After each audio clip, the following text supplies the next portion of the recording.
Well, Jim, our next question sent to CornyDriveThru at gmail.com from Charlie in Starkville, Mississippi. Ric Flair recently said he wants to wrestle again. What? Tony Khan most likely would let Flair step back into the ring with AEW. What are your thoughts on Ric Flair wrestling again? And for the record, we don't know what Tony Khan would want to do with Ric Flair in the ring. I can't imagine he would want that, but... I'm trying to figure out where Charlie heard Flair say he wanted to wrestle again, because it seems like that would have been bigger news, and I know we've been distracted lately, but I have not heard that quote plastered on the side of every building in the country. I mean, I'm not saying he doesn't. I'm not saying he didn't say it. Whether he's serious about it, I'm sure Ric Flair would say, I'd like to wrestle again. I'd like to fucking manage again.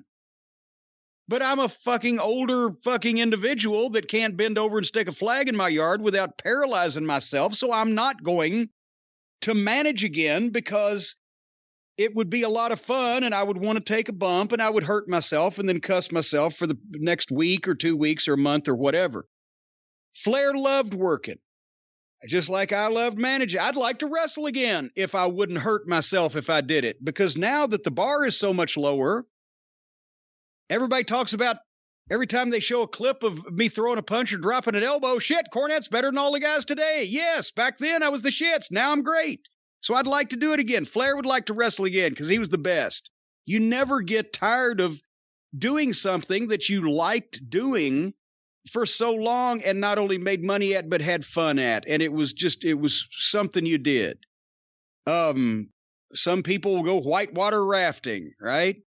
But there has to come a point where you realize that either you can't do it like you did it before, and then you're just going to look bad to people, and it's going to be a downer, and they're going to go, I hate to see that. Or you're going to fucking hurt yourself. And, the last matches that I really enjoyed being ringside for were the Midnight and the Rock and Roll reunion matches. And even that they were taking it easy, but the people were forgiving. And also those guys knew how to do their shit and get away with it. And they didn't have to do all the shit they used to. But Ric Flair could not get in the ring now and I'm surprised he could do what he did 30 years ago. 30 years ago. Most normal humans couldn't have done that then. So he couldn't be Ric Flair now. And he's had a lot of health issues. So no, nobody I don't think would want him to do that because they'd be worried about Rick. And I can't, at this point with everything he's gone through, believe that he said it like, I want to wrestle again, and he's going to take action to set that up. I think it was, I'd like to wrestle again, because we'd all like to do that shit that we used to do again. But saner heads have to prevail. Don't you think? You would think, but let me ask you this. If AEW does sign Rick, like so many are assuming will happen, do you let Rick take a bump if he wants to take a bump for an angle or something? It's tough. I mean, I'm not his doctor, and I don't have a complete list here of everything that he's had go on. But why? Why would you? Why? Don't. And it's this is coming from the biggest fan of Ric Flair in the world, but I don't want to see him get hurt.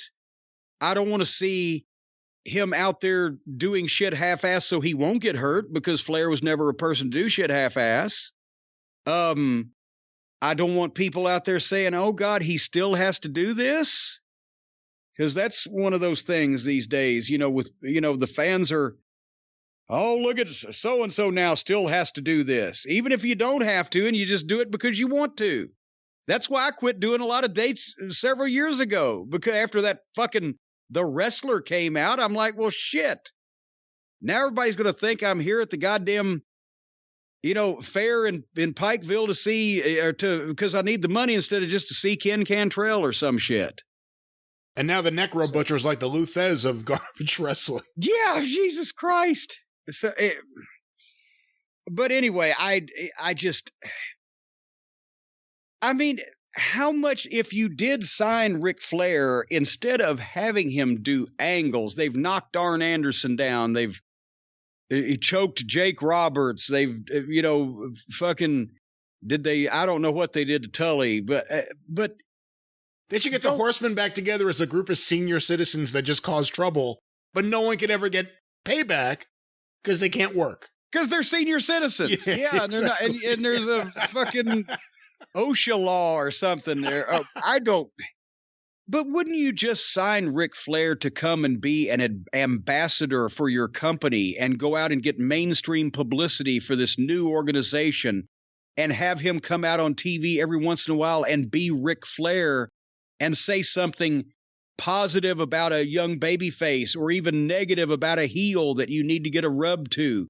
Does he need to do angles where he gets kicked in the face and takes a bump like everybody else when we all know that that's all contrived and choreographed and pre-planned and predetermined anyway, because they make it so obvious by the way they do it that it's not really happening anyway? So is that, would you, if you had Ric Flair, you couldn't get value out of him working for your wrestling company in a public relations and or figurehead and or commissioner and or just ambassador role without, he's got, but boy, if we came off the top and fucking hit him in the head with a garbage can and he got some color, well, that would just, we'd retire off of that angle. What? And it's a good move for AEW because they are a company with momentum and buzz right now. WWE has a real negative buzz in a lot of ways.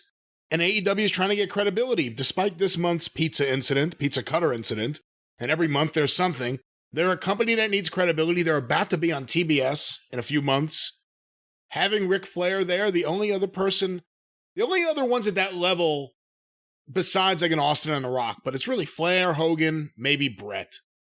Those are, and probably Flair and Hogan are really the two top guys. Well, and for credibility. For publicity, for credibility with the wrestling fans, Bret Hart means a ton.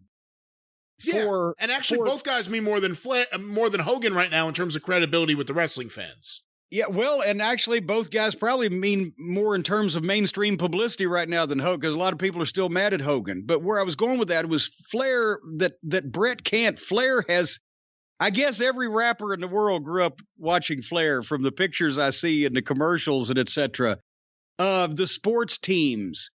Bret's big in Canada, yes, with the sports teams, but I don't think that every major NFL team would be doing cartwheels over Bret Hart visiting their locker room versus when Flair actually does and they turn cartwheels.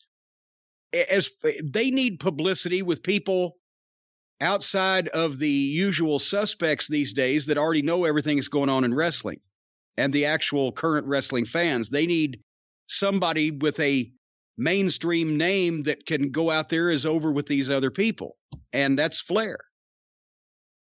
So no, I don't think they ought to bring him in and beat him up on television 3 weeks in. I think they ought to let him just go be Ric Flair as a personality and spread the gospel of the Lollipop Guild.